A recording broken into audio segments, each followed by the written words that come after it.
April 25th, 10 years ago, there was a horror that happened in Nepal.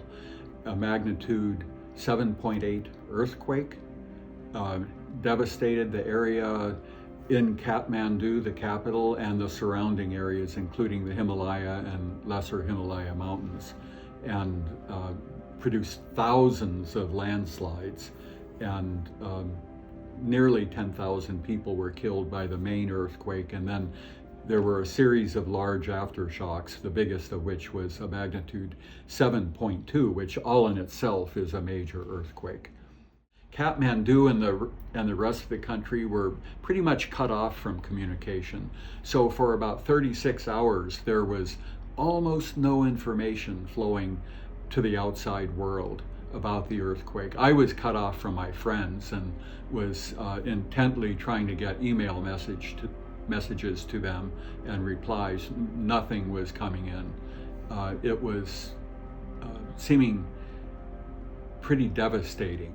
I thought, well, maybe I can enlist some of my colleagues and we can look for landslides in the remote mountain valleys, because in Kathmandu itself, the people there knew which buildings had collapsed. They knew where the damage was, and they knew how to get around the city.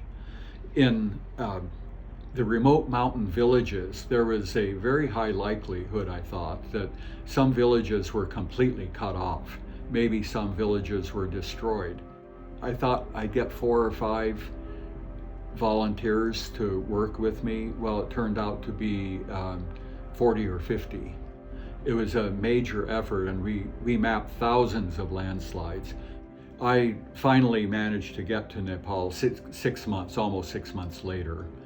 The damage was extensive in Kathmandu, and Kathmandu was an area of very high shaking, but in terms of the landslides that we were looking at, they were mainly in the mountains around Kathmandu. Kathmandu sits in a basin. Flying in a helicopter over those areas, as I did, there were so many landslides. By satellite, we had mapped, I think, 3,300, and that was just the initial mapping effort. Not all of those landslides caused loss of life or damage to structures, but many did cause casualties and damage to agricultural fields or buildings. Some of the landslides entered rivers and dammed up rivers, making lakes, which created a threat of landslide dammed lake outburst floods, threatening villages downstream. Some villages were evacuated based on this hazard. In some cases, were detected by satellite for the first time. So this horrific earthquake didn't occur in isolation from other earthquakes. There have been many, many earthquakes in the past.